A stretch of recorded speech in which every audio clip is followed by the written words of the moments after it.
Thank you so much for joining us tonight. I've been a big fan of your wines from Pierre Frick in Alsace for a long time, and we're here at the Real Wine Fair, Tobacco Docks in London, 2019. So why don't you tell us a bit about yourself and the wines you make, and what you've brought for us today. Alors, I bring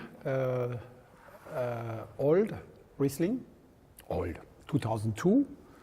A lot of people think Alsace wine you must drink 2-year-old, 3 year, and after wine is finished. And this wine from 2002, I find he have a good resistance, and I think he can aged 10 years more. 2002 Rotmürle. It's the name of the vineyard. Rot of German is red, and this soil have a red color. It's limestone with iron, and iron colorates the soil. That is a reason of. You know, Alsace was very long time in German Saint-Empire Romain Germanique, 1,000 years, and all our appellation are German. Alsace is first time France with Louis XIV, the Sun Kings, and 1648, 1648, Traité de Westphalie. But the name on the cadastre, it's German. And 2002 was a normal vintage. The last 10 years, we have a climate yo-yo. All year it's more and more crazy, more and more difficult. And 2002 was always normal, not too hot, not too raining, okay. And here we have a little beginning of botrytis. But we pick this grape normal time, it's not late harvest. And he keep 10 grams residual sugar. He fermentate 30.5 alcohol and keep 10 grams. Wow. And he become, we may, sorry, I know, have idea bring other bottle from Pfaffenheim here. This wine have a brother, no filtrated and sulfur free. Okay. Next time we make this. And these parts have just one filtration on the French we say plaque, cellulose, just 5 millimeter, and become it's a natural wine, not sans sulfite. He have a little sulfite. He become 25, just one time, just for bottling. And I find he have a good resistance. It's beautiful. It's got incredible, intense complexity on the nose. It's very powerful on the nose, but in a very elegant way. And then the palate, it's so dense and concentrated, and you can really, it's 13.5% alcohol. But it's got this density and this viscosity and this texture on the mid palate that's incredibly unctuous, I guess is the word we would say, and it just carries this very long, very ethereal. You get this the flavors in your nasal cavity, and you can feel the aromas retronasal for a long time. It's really quite a profound wine. And I think 10 years more, it's not a problem. And it's this year, it's the first year we're beginning with crown cap. Ah, okay. Yes. On crown cap for aging, it's very interesting. When you have the same wine with normal cork, after 16-year bottles, you have 10 bottles. Perhaps you have 5 bottles nearly the same. On 6 bottles go here, on 7 go here, 8 here.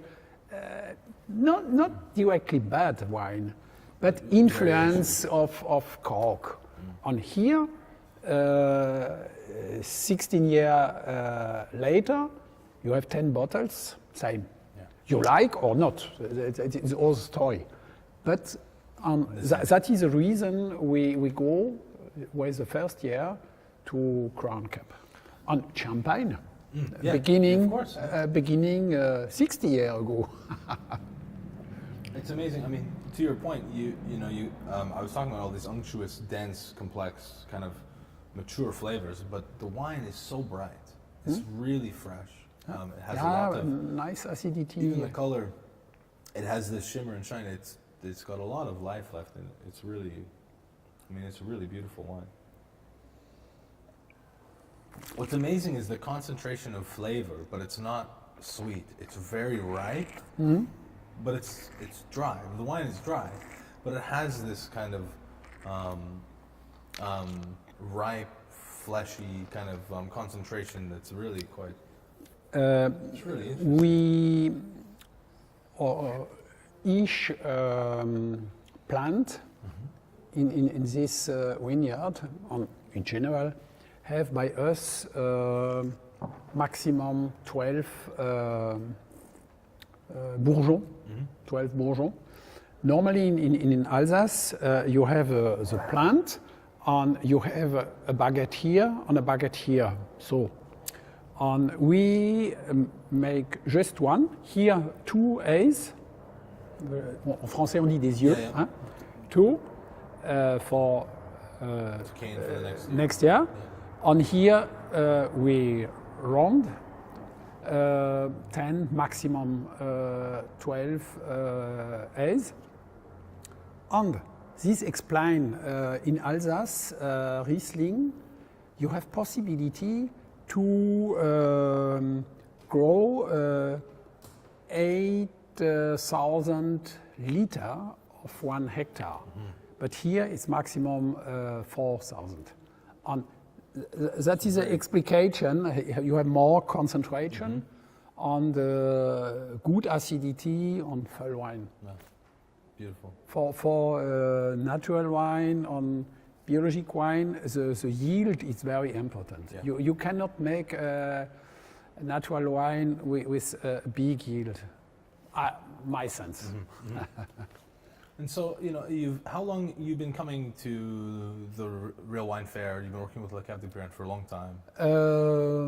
I come before beginning in Tobacco Docks, was in a hotel. I now remember in a sous-sol. Yeah.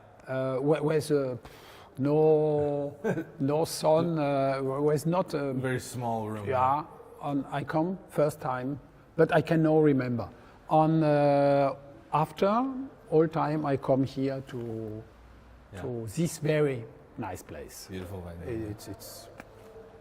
And so how, I think your wines are both very classic for really being authentic to Alsace, for the wines of Alsace, true to the terroir, true to the varieties, true to the profound expression of the region. But also, working in this very, important, sustainable way, and with many, some wines with sans soufre, without sulfur also.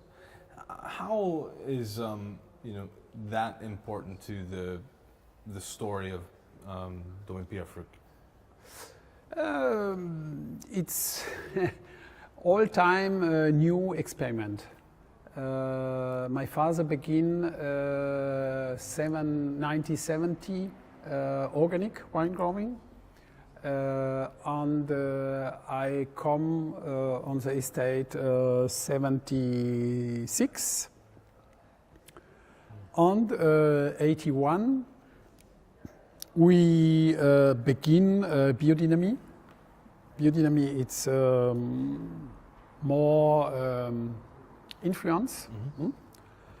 On the 88, we say never we bring sugar added, chaptalisation.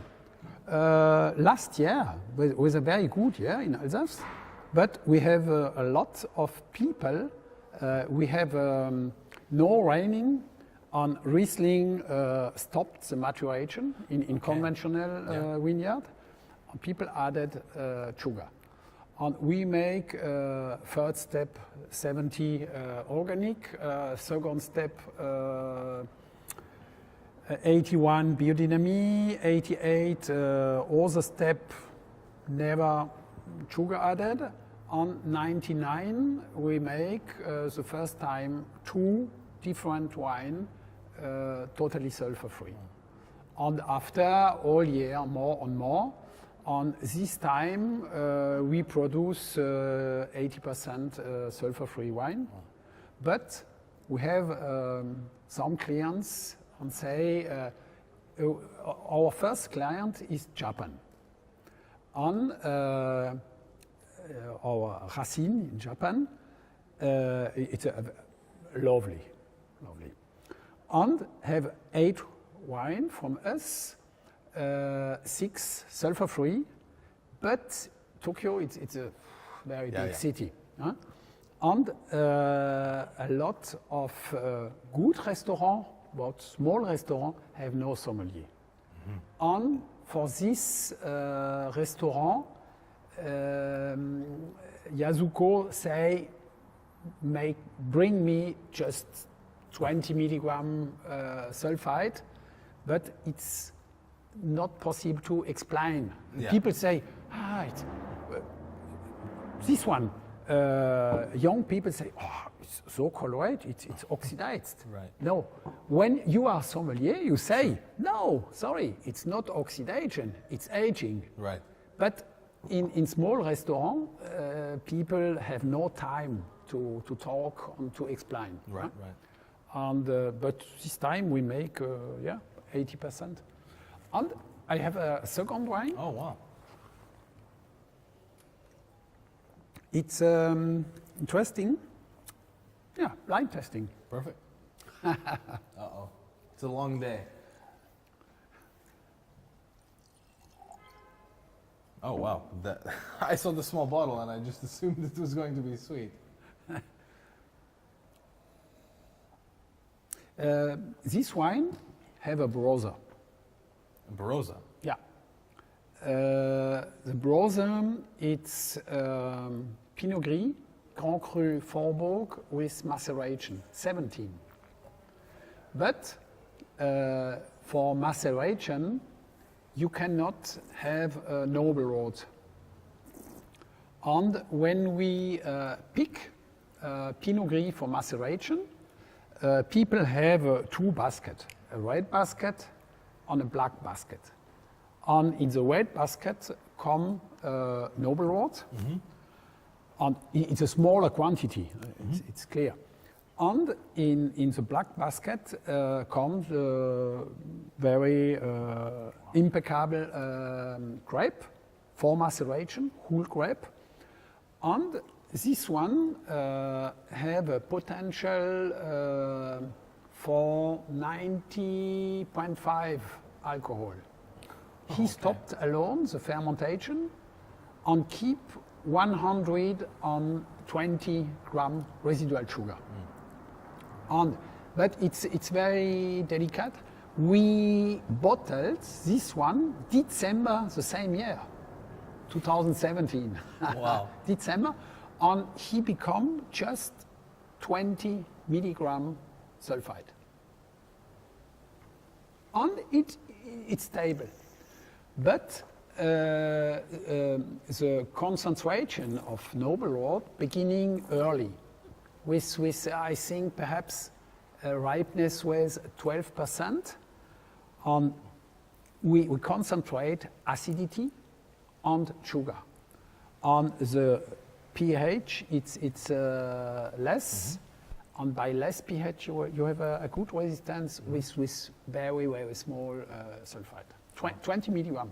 It's incredible because it's so tense. It's so fresh. On the nose, it really starts to show this kind of tertiary evolution, this hay, a bit of kind of toffee, burnt hay, and this vegetal, but in a very nice way, like a celeriac kind of savoriness. And then on the palate, it's just ping. It's so bright. The texture is very filling, but it's very, very precise. The acidity is very tense, very fresh, and just enough kind of. It implies a little, maybe like a few years of age, but it's so young. It's so energetic on the palate. It's really beautiful. What it's not? It's just this is. Classically, with 120 gram residual sugar, it's a little. Yeah. On But here it's. It's super lifted. I mean, you can tell the sweetness, but it's so fresh. Yeah. Wow. We have a vintage 2009. 2009 was very similar, but a noble rot beginning very early. When noble rot begin on grape have a potential of 14, 15 alcohol, you lose a lot of acidity. And when noble rot come early, you concentrate sugar on freshness. Yes. For me, I like not too much very sweet wine. On the early noble rot, for me, it's For me, a great sweet wine is defined by its freshness. Yeah. It's about that. That's the longevity. If I want sugar, I can have a toffee. I'm Canadian. I'll have maple syrup. If I want to have a dessert wine, that's great. I want to have that energy to keep it going for fresh, to keep drinking. But it's so young on the palate. But on the nose, you have this incredible development. So it must have a few years of age, but it's still like incredibly pristine. What's the wine? Pinot Gris. Oh wow! Okay. Pinot Gris Grand Cru Forbourg. And I have the brother. It's a bigger quantity. Yeah. With 10-day maceration, and it's totally dry. On this one, 120 grams. Incredible. It's so beautiful. It's such a beautiful wine. It's funny. It's nature give us. It's wonderful. Wow. What an absolute treat to... Can I see the bottle? Yeah, sorry. Wow. 2017. What a beautiful wine. You can really feel the effect of the noble rot on the grape. It's an absolute perfect wine to end a perfect day. The sun is shining in London. We've had an incredible selection of wines here. As I said, I've been a fan of your wines for a long time, so it's been a really great pleasure to have you share these with us. And the 2002 Riesling is especially a treat. So thank you for being with us. Santé. Santé. Gesundheit.